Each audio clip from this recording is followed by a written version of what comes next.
Good afternoon, everyone. How are you all? Hope you're well. It's Friday. Welcome to the Prop Trade, our daily video of everything that's going on in the market with me, Stuart. Hope you're well. It's Friday the 13th.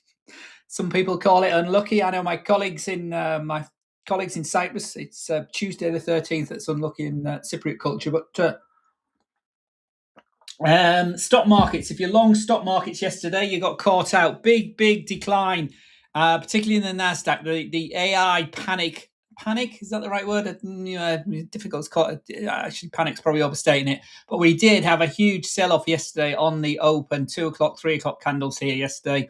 4 o'clock also down into close here. And then we've gone lower overnight, and the futures are also lower again as we speak. 24,590 is where the Nasdaq trades. That lost a whole 2% yesterday. Look at the daily candle, consolidated all week, and then a huge sell-off yesterday. So there's the weekly sideways action, and a big huge 2% down here on the Nasdaq. The Dow was down. What was the Dow was up? Dow was off 1.34% yesterday, and the S&P was down 1.57%. So the Dow was the best of the losses, if you like. So there you go. See it classically aligned there. Let me just get my head a wee bit smaller. There we are. So this is the Dow on daily. All-time highs earlier in the week, intraday all-time highs earlier in the week. As I say, Tuesday, Wednesday we're down. Big shake out yesterday and down again today. Key thing about today, we're right on that 20-day moving average at the moment at 49,400 key, or 49,300 key support area for the Dow. Let's just have a look at a bit of technicals on the Nasdaq as well. Nasdaq has already breached its 20-day moving average earlier in the month, as we talked about earlier in the month as well, surprisingly.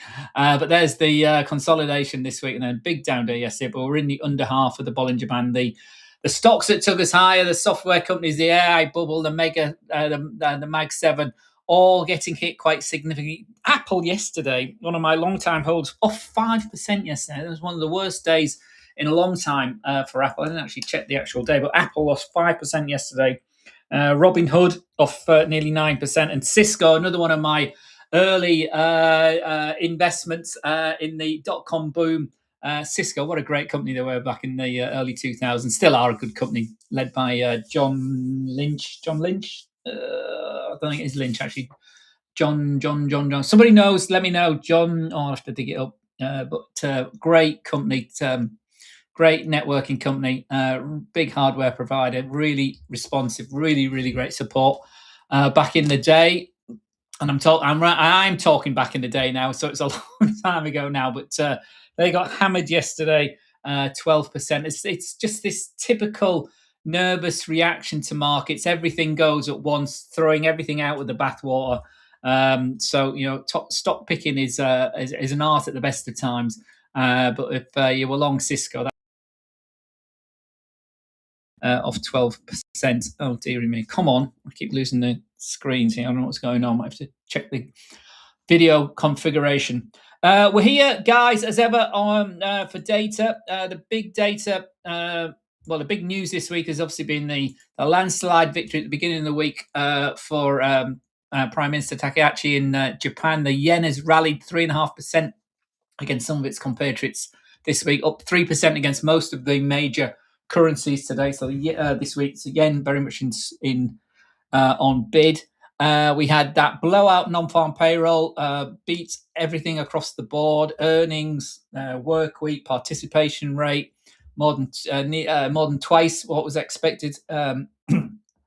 Jobs creation and unemployment rate down to 4.3%. Only real caveat in it was most of it was focused on the hospitality and the social care business. 95% of the 82,000 gain was in social care. So aging populations around the developed world, these people need looking after. Social care, not a high important priority, certainly for the current administration in the United States. It's never been a big issue for United States government. So that might come home to roost. But manufacturing was also a little bit of the best for a long time, but it's only 5,000. But it was at least it was positive rather than negative. But anyway, so this is key that's coming out now. CPI, not as key as next week when we've got the PCE at this time. As far as the Fed is concerned, certainly they hold more sway in the PCE, which is the personal consumption expenditure and income as well. This is the consumer price index we've got now. 2.5% for the headline. The core is the key one. That's also set for 2. We haven't actually doesn't actually show you that on this Forex Factory calendar, but these are the monthly numbers and the annualized year one in 2 minutes. Let's just bring in the investing.com calendar if it's ad free. It's not really ad free, but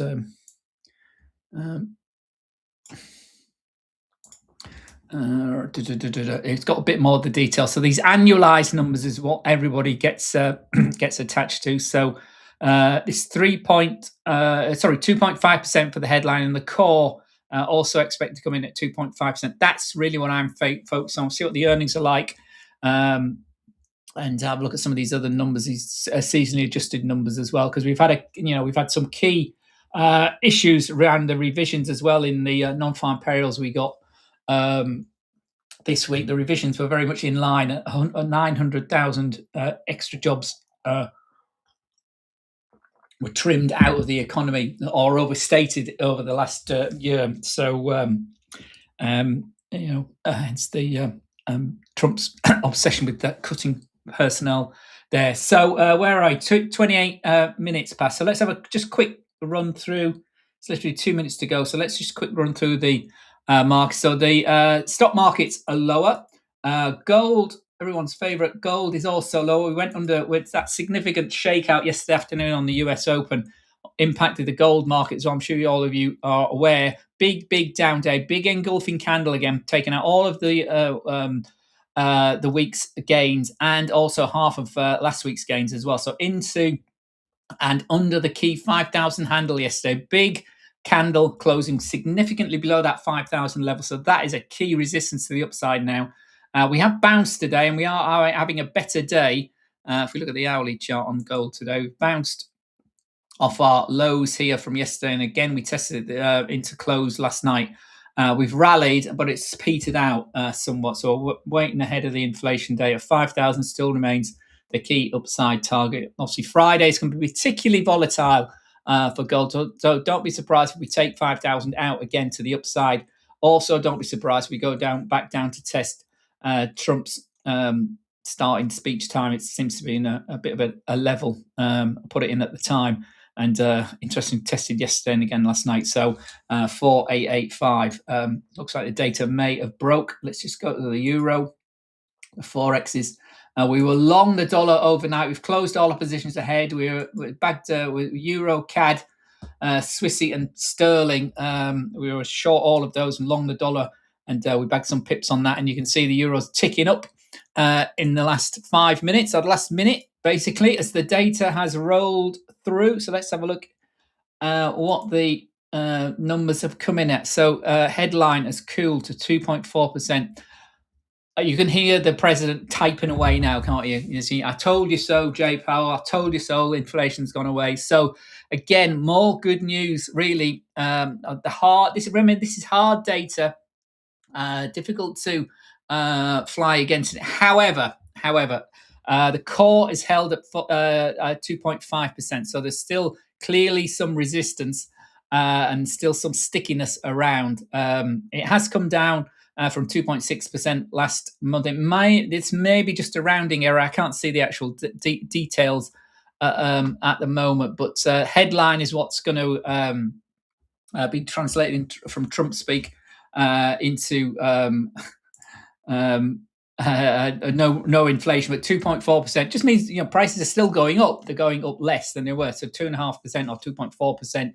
It was 2.7%, 2.5% for the core, which strips out energy costs and food costs. So it's quite volatile, but food costs have been quite sticky as well, and the services costs have remained quite sticky. But the goods numbers had come down and started to drift back up. There's some concession that I was reading this morning. I didn't see it qualified about Trump perhaps rolling back some tariffs on steel and aluminium, but I'll have to we'll look into that a bit later as well. So data has come in. So the key numbers are 0.2% for January from 0.3% for December. The annualized number for January now comes in at 2.4% from 2.7% for January.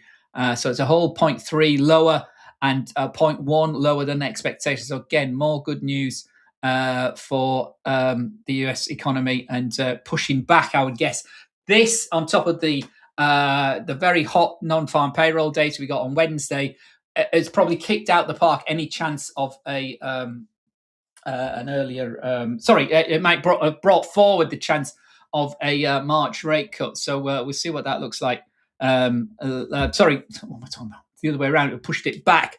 So first now away from June back to July is probably consolidated on that good date. So we've had good inflation. Good jobs. Remember, they're the two mandates that the Fed are tasked to get into grips with, and long-term price stability. You can hear Jay Powell saying it, can't you? That's what his mandate is. That's what their mandate is, and we're going down, but it's very, very slow progress. This final, 0.5% to get it under 2% is going to take some doing, in my humble opinion. But history shows us that. But we'll see. They're so in no rush to cut. Some members were saying this week, and some of the new voting members as well, because that churns as well when in May when Jay Powell rolls over as well. It's not just a new chair coming in, but the new members of the committee and then new voting members of the committee as well. So they sound a bit more dovish than some of the more hawkish members that are currently sitting there. So we'll see how that mix transpires over the coming months. But certainly inflation better than expected, and you would expect there's the I just refreshed the Forex Factory number. There we are, 2.4%, so better than expected, and 2.21% for the month. So how has that moved things? Well, as we saw just before we came away, didn't we? Let's get rid of that. Sorry, my other screen won't go away completely for some reason. And just bring our trade locker charts back up. So dollar weakened, as you might expect on that. So we've gone to 188.85 to the upside on that, and against the euro. Yen has gone up 153 has been breached now. So the strong yen story this week has been added to again. If you look at the hourly chart here for the week, the daily chart, up some 3 and a bit % now from last Friday when we were up there at having a go, or even on Monday having a go at the 158 area again. We're all the way down here yesterday at 152.40, and we're back to 153 now. Aussie back over 70, down today. Sorry, I still got the hourly. Down today, but bouncing on that data has just come out. So we a low today of 70.44, and we're back to 70.71 at the moment. Sterling 136.28 from tests of 136 to the downside, which is our target zone was down here, wasn't it, this morning? We took that out and then reversed. We pulled our stop loss down and it took us out. So a spike for sterling on the data to 136.50 zone, rejecting it immediately. So again, just look at how it's reacted in the first reaction to the news. There's that 138.36.50 zone. So dollar initially weaker on the inflation data as it's come across. Let's update and Marie.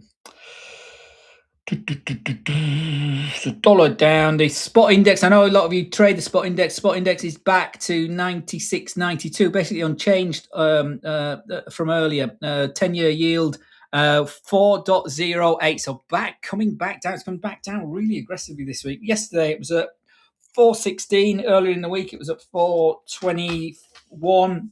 Last week, I'm just looking at my diary here.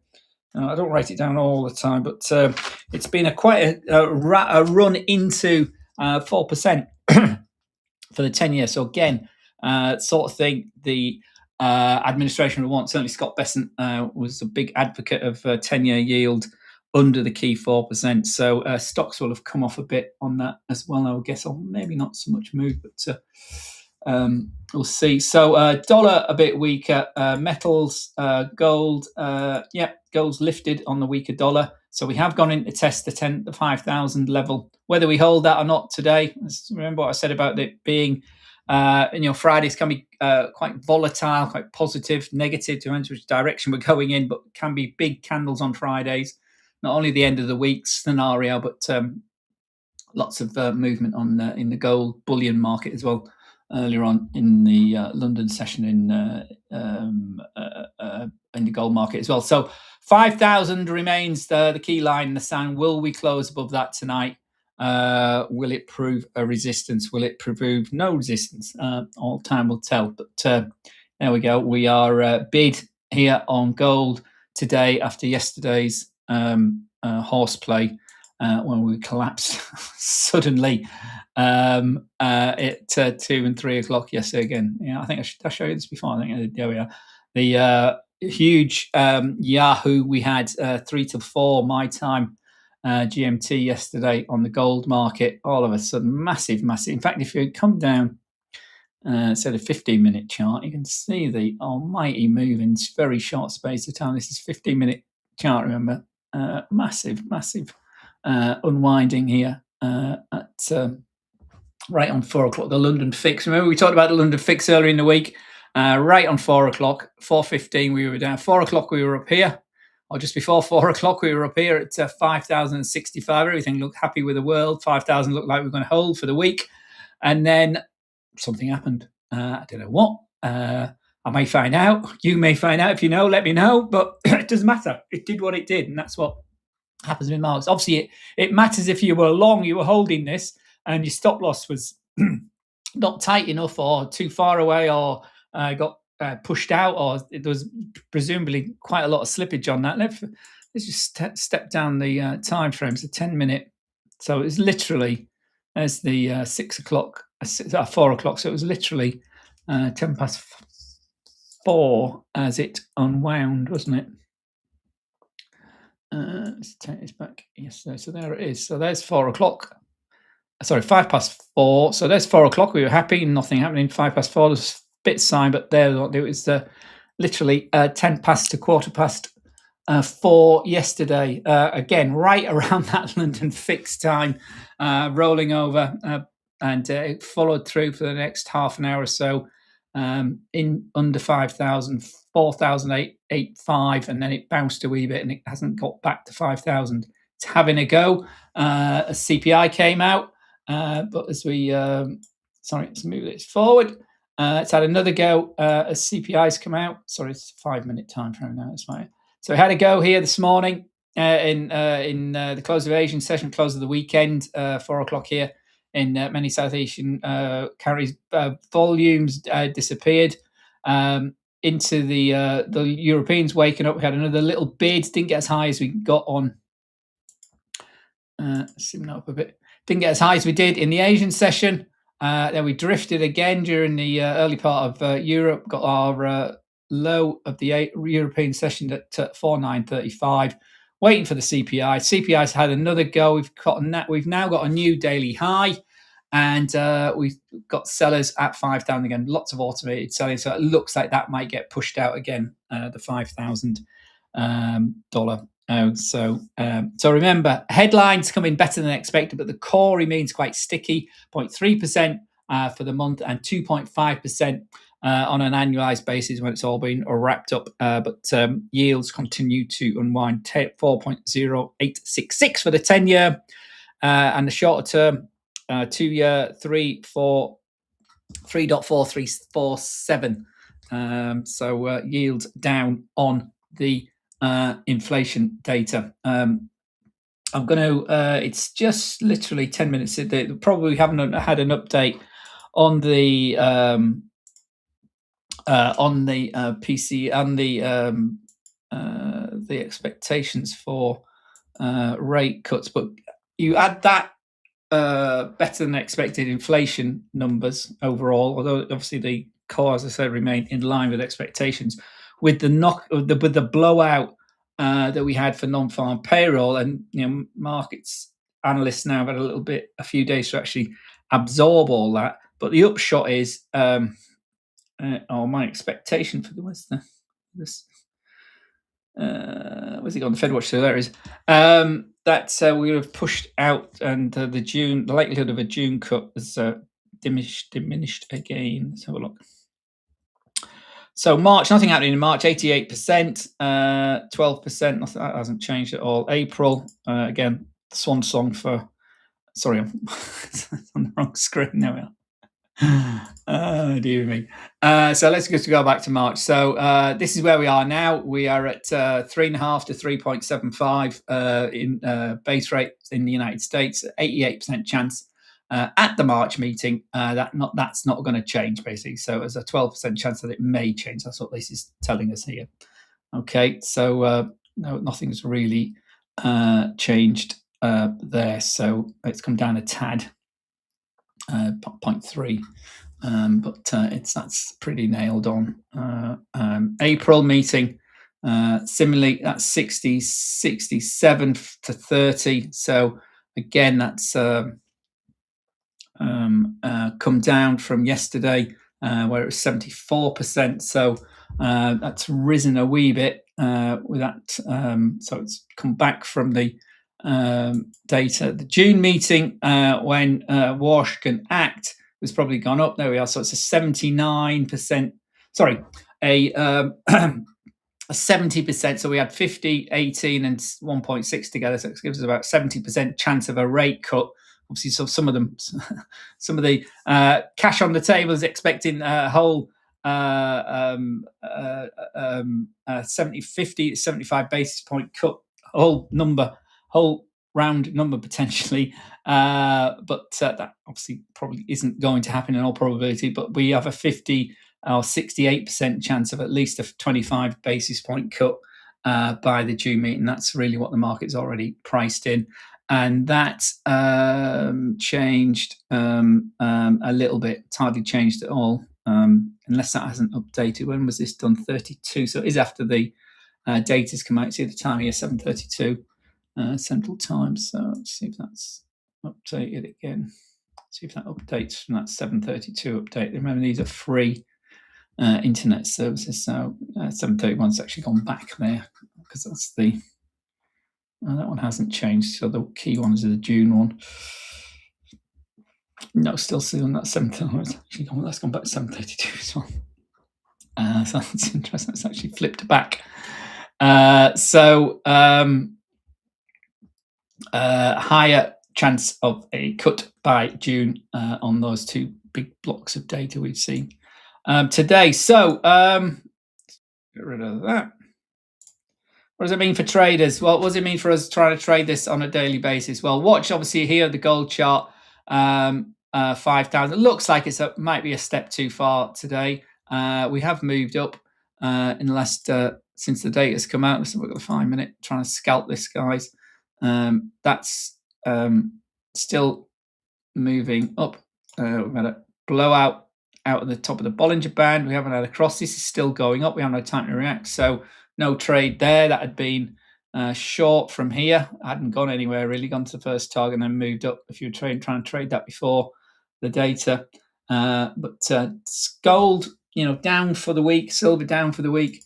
We'll come to the weekly update in a minute. Let's just have a look how we are reacting now that we're 15 minutes in. So there we go. The dollar's come back. We not quite back to where we were pre-data. We drifted a bit lower. Euro had gone down to 18.58, and we're currently at 18.65. So only 5 pips difference from where we were before the data came out, having moved all the way to 1885. So the volatility of the data again, the risk of trading in news, my friends. Just be very, very careful on that one. So we're sort of back where we were. So the bid that the dollars had today has sort of cooled, basically. So this is the hourly chart. Sorry. So we were drifting down here. Euro dollar was going lower. Dollar was a bit on the bid. It gave up some of its gains on the CPI coming out. Of been drifting this morning, but we've come back down. So the dollar is really hanging on to its gains so far this week. And we just look at the daily time frame for euro dollar. We consolidate. Oops, let me just automate it now.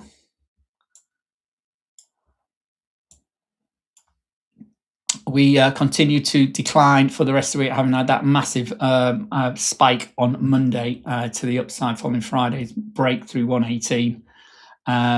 Looked like we were pivoting around 180. Well, we were pivoting around last week after the big move down, but big update on Monday, and then the rest of the week we've continued to give up our gains. We're still, in the top half of this. If you look at this rally from 18, we're still at 118.63. and still see we're, that key 61.8 fib level or above that fib level of the move up from this moving average and the low from last Thursday. So from like a week ago, put a little fib on there. Those two update candles, you can see what you should see. Hopefully, the 61 fib retracement of all of this takes us all the way down here, but the 20-day moving average is now coming into play as we've come down to test it. So big support is where my blue line is there, 118.40 going into the weekend, because that's the 20-day moving average, the midline of for Bollinger Band traders, and it sits around about the 50% retracement level of the big move we had last Friday and Monday as the euro went up. So that's a big fat zone here, there as well. You see that there? So anyway, 20-day moving average is the key one. Dollar CAD, let's just go through them all now. We're at, towards the end of the week. Dollar still remains weak against the Canadian dollar. The loonie has the upper hand. We're in the under half of the Bollinger Band, as we have for the last couple of weeks. But buys at 135 last week, and again here on Tuesday when we tested into 135, and we bounced off that a wee bit. But the resistance going into next week is 136.60 for the loonie, when we're still dollar negative. Swissy 767.88, similar to the Canadian chart there, bounced off the 76 a week or so ago. I've got nowhere near getting back over the 20-day or back to 79 here. This is .79 from .76. There's a big 300 pip range there. That downward gap was filled last week, as we said. Then that big move down on Monday as the dollar got pressured, and we sort of bounced back for the rest of the week. But again, a really good example here. It's still all of Monday's action has been all of the rest of the week's action has been engulfed by the sell-off on Monday. So we're still negative, we're still to the downside. So again, this one 20-day moving average sits at 77.60 for the Swiss franc. So again, we're currently trading at 76.80 under .77, but .76 is our big support area, and the trend, the movement bias is still to the downside. Yen had a fantastic week thanks to the election and the strong mandate Ms. Takamichi got. We were down anyway on Monday. We rallied last week.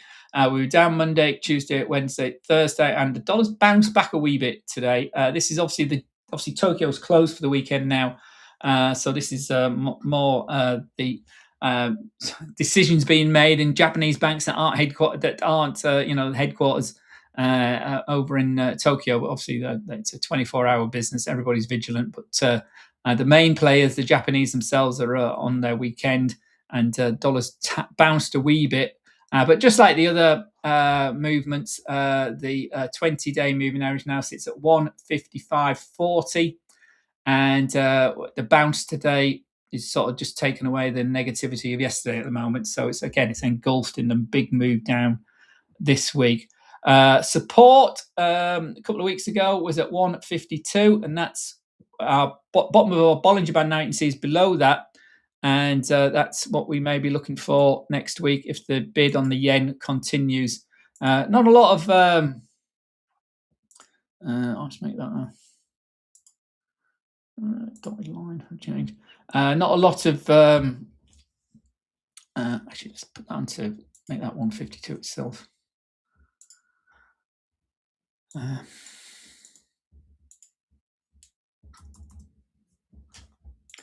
So there we are, 152.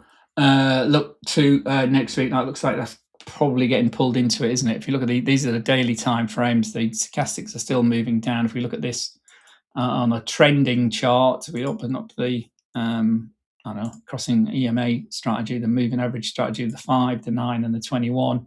You can see we rallied last week. There's 30. Hang on a minute, it's 2-minute chart. I always think it's going to takes the time frame that I was already on. It didn't. There's the big sell off, and you can see the 21 EMA is all the way up there above 155.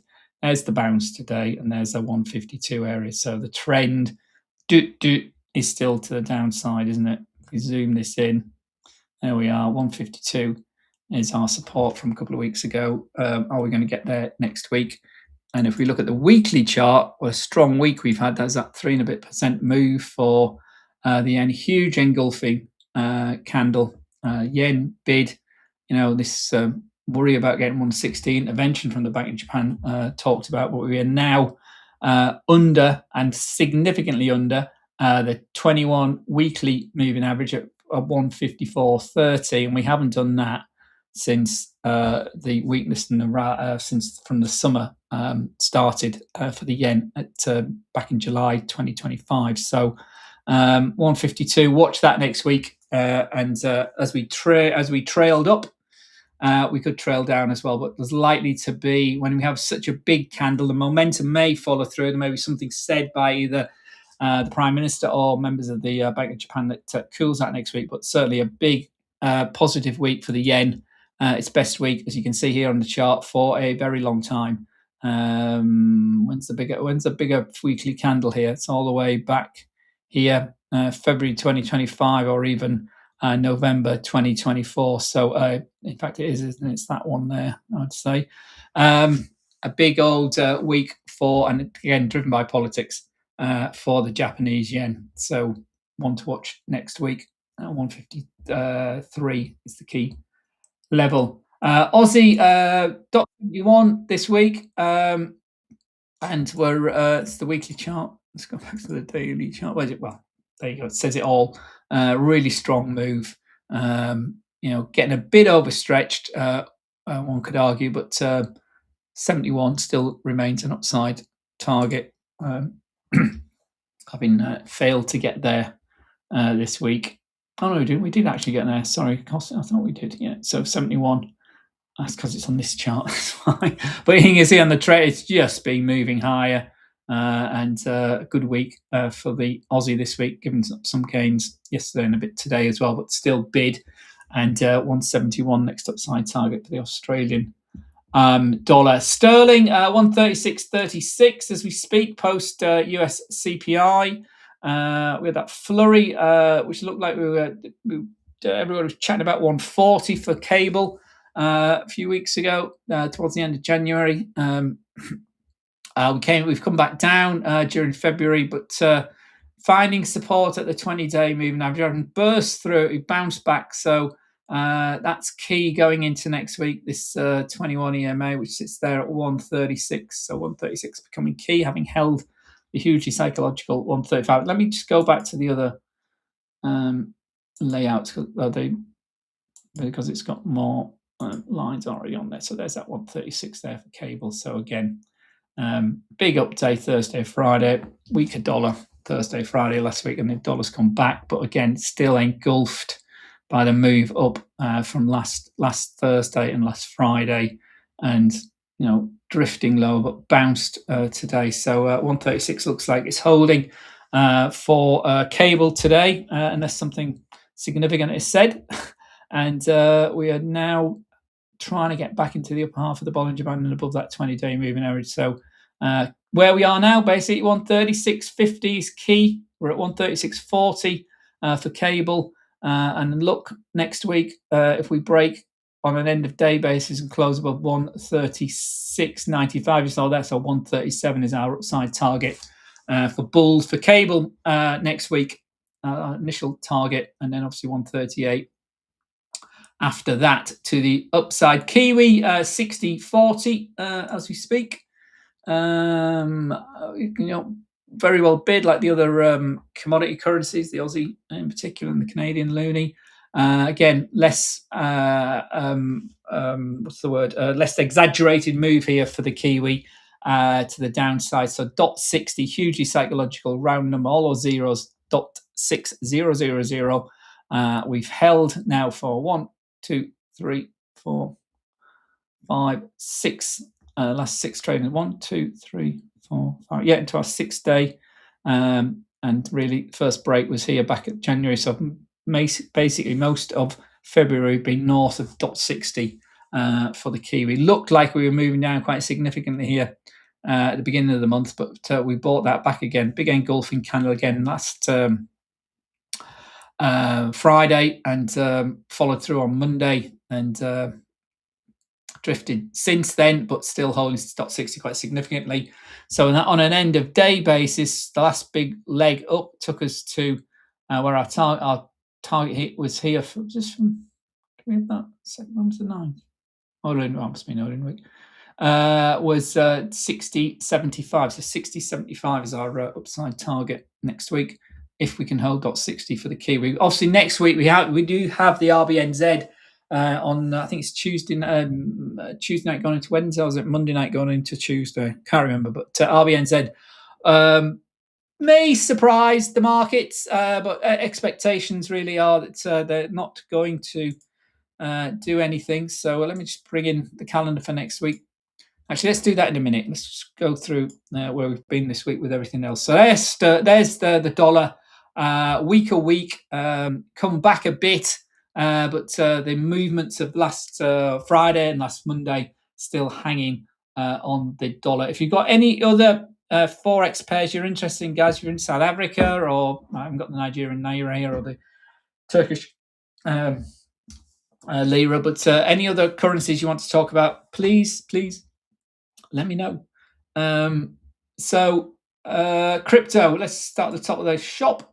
Crypto, Bitcoin just continues to unwind. 67,200. We've bounced a wee bit, but yesterday we went all the way into 65,000 again. Last week, obviously, we went into that 60,000 level over the weekend. Sorry, it was Friday, wasn't it? Friday afternoon, we went into 60,000. We held a wee bit over the weekend. And we've been moving lower all week. So Monday, Tuesday, Wednesday, Thursday, all down days. Couldn't hold 70,000. We've bounced a wee bit today once we've tested 65,000, but this only looks like a stall in the way down. The only caveat you might have is that the bodies of the candles are relatively small, so the move might not be moved, but you get that with Bitcoin, as you can see here. Very good example here. Before some big volatile candles come out, but as you can see here, just eyeballing this, the big candles are the red ones. They've been going down. We're in this channel now, 70 to 60,000, which takes us back to. If I zoom this up on the day, this is just the daily base. Remember, I should take it to the weekly. It takes us back to 2024. This is a 70, 60. These two great purple lines here, 70 and 60,000. This is the summer, autumn of spring of 2024, when we were sort of bouncing around the 60 to 70,000 level. And that year we did go, and this is August, we went to 48,000, so we did go under 50,000 as well. But predominantly we're in the 60 to 70 channel, and now we've just burst into it as well last week, and we've been in it. Key thing, the key thing is we've been in it all week. So you can see here we're now in a consecutive 1, 2, 3, fourth consecutive week to the downside. That doesn't happen very often, my friends. You can see here there's one there, 1, 2, 3, 4. That was 5 weeks, and that went from 70,000 to as low as 54,000. But the body of the candle, look at the bodies of the candles at this section here. Not as significant as this sell-off here has been. There we went 1, 2, 3, 4 weeks as well. So is this the last week of selling? I don't just do that quite eyeballing assumption to try buying it next week. But we do need to get back over 70 for some comfort there. We may see some more noise out of the government. It's been in the United States, been remarkably quiet considering how we started, how enthusiastic we were this time last year, and even some of the big Bitcoin bulls trimming their expectations. So under 70,000 all week is the key news for Bitcoin. Save a few hours this week. We look at the 4-hour candle. If it updates itself, there's a 4-hour candle. Oh, so this is where's the week start? Well, it didn't start. It's Friday. We were trading Saturday and Sunday, weren't we? But as far as the week's concerned, here on on the 9th, on Monday morning, we were there. We are. You can see we've all these 4-hour candles have been sub 70,000, and have been getting lower. And the big one yesterday, following the hiatus with stocks and gold, Bitcoin partook as well, and down we went into 65,000. As I said yesterday, and we bounced off there since. But that looks like a weak rally. And again, here short term, the 20 period here on the 4-hour for 4-hour traders going into the weekend trading is where we're stuck now. Hourly might look a bit better, but over its 20-hour moving average. So it's been over the 20-hour moving average, but only for the 5 or 6 hours, and it's it's a muted rise, isn't it? Stochastics suggesting we're a wee bit oversold, and we're maybe looking for some selling. And again, with this strategy there, we've had that touch of the outside of the Bollinger Band, across potentially on this candle on this hour, and that would trigger a short on this strategy. Again, for Billy Bitcoin as we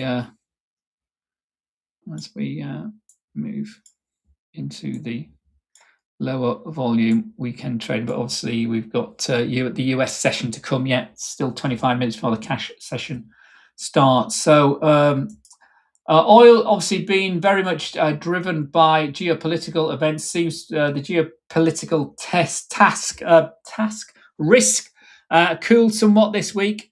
Got the daily, and we had a bit of a bid before yesterday's. Oil wasn't bereft of yesterday's hiatus and sell-off, so we'd been drifting higher all week. So this today's kind of not really going anywhere today. Right smack bang on just under $63, and that's where the 20-day moving average sits for WTI. But we had been over 64 into 65 and as high as 65.780 on Wednesday, following the inventories. Big update on Monday. Looked like a positive week was on the cards, and then yesterday's sort of call to arms, if you like, pulled us all the way down to test the 20-day moving average, and that's where we are now. So this holds there. This remains relatively positive, and we would have been in the upper half of the Bollinger Band above our 20-day moving average for most of 2026 now, from the 8th of January, that first breach. So it's still looking relatively positive, although it's sort of consolidating at highs. Quite a wide range there. This is 63, and the top takes to 62.50. Oh, sorry, 64.80, I should say. to the top. So say 65 is the top, 63 is the floor of this current sort of February range as the geopolitics seems to have eased, but it's still a tinderbox all over the place. We had the energy minister in Venezuela yesterday and this today, I think, from the US, bigging up what the US can do. Chevron were with him, the oil companies were with him. Less enthusiastic, certainly, than the administration has been about investing in Venezuela, but it was all very pally, all very bit of a bro romance, and the opposition leader, or who's now the new America approved leader of Venezuela was with them as well. So anyway, oil 62.75 needs to hold the 20-day moving average. A big significant break of this today will essentially suggest more weakness next week. We've had that massive cold snap as well in the northeast the US, which obviously had a bit of an impact on the jobs data as well. So as we move further into the spring, or February's still got 2 weeks to go, this may start to cool a bit, or we get some positive news around Russia, Ukraine, even the Iranian situation. We could see a movement in the oil market, but it remains relatively bid at the moment. WTI at 62.70, and Brent, the world benchmark, 67.65. Again, holding up to the upside, but again, testing its key 20-day moving average. So watch that following yesterday's big sell-off. Let's see how we close for the week. It doesn't look like it's going to be much more movement. So finally, the stock markets. I've only got the dollar ones up there. We had that, I say at the beginning, we had that huge sell-off. Nasdaq's been hit the most this week, 2% down yesterday. If we look at the daily chart, very choppy. Through the 25,000 yesterday from this consolidation we'd had earlier in the week, and doesn't look like we're going to get back there today. But who knows with the US stock markets. Earnings season still rolling on. Some bread and butter companies coming out this week, next week as well. Everybody's really waiting for NVIDIA. NVIDIA is the following week. It's the 25th. NVIDIA, I think, which is the Wednesday, the 25th. NVIDIA report their earnings, so it's still a week and a bit away. So still 8-10 trading days before NVIDIA come and report. But any weakness from those behemoths will just add to this weakness. So watch 24,000 next week. I can't rule it out. Again, there you go. I've said it to the downside. We need to break back over 25,000 if we're going to say that this consolidation at high is still holding. See what I do? We had this wide move here. This is the 24,000 levels. We came up. So we got a very sort of wedge shape forming now. We've breached out of it once here. There, that big candle there on the 5th. And we've done it again now on the 12th. So within a week or so, we've breached to the downside. And as you can see, as we said earlier, we've been under our 20-day moving average. It's flattening them moving 20-day moving average at the top of the range, which is usually quite positive, but it's showing signs of potential weakness. A breach of 24,000, not panic would ensue, but potentially buying the dip might start getting questioned as we're coming towards the end of the earnings season as well. Obviously, this is tech-based, predominantly the Nasdaq, the wider Nasdaq, and the Nasdaq 100 in particular. So a lot of those companies have already reported, and we're well over 60% of companies reporting in the S&P 500 as well. So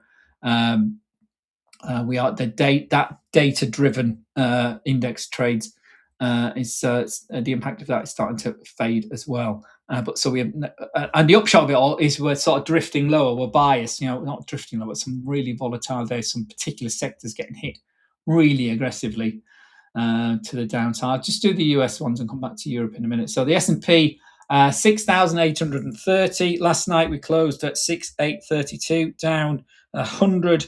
And how many points did we lose yesterday? It was 1.57%. We lost 110 points yesterday. We went from 6,941 on Wednesday to close at 6,832. The derivatives is trading exactly on that level now, 6,832. Some 20 minutes before the cash opened. So, watch this low here. Watch this low here this today as well, 6,766. Trump at Davos, we were 6,790. No, we were 6,782. So watch that today. And then obviously that low, that intraday low there, 6,727, and then 6,700 is a big line in the sand for the S&P, but hopefully we won't get there. If we're going to move back up, we need to get back at least into the upper half of the Bollinger Band, so over the 20-day moving average, which is now above 6,900, and we're at 6,832, so it's a good old move up if we're going to move back into a positive range. And then, to test 7,000 again, a new all-time highs, is the next upside tick for the S&P 500. So bias to the downside. Watch those levels today. How the session rolls out. And finally, the Dow, 49,435. There's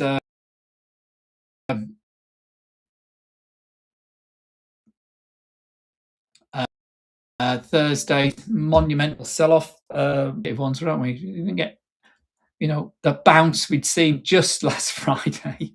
But there we go. Having tried to shake out the previous Thursday, you can see the sell off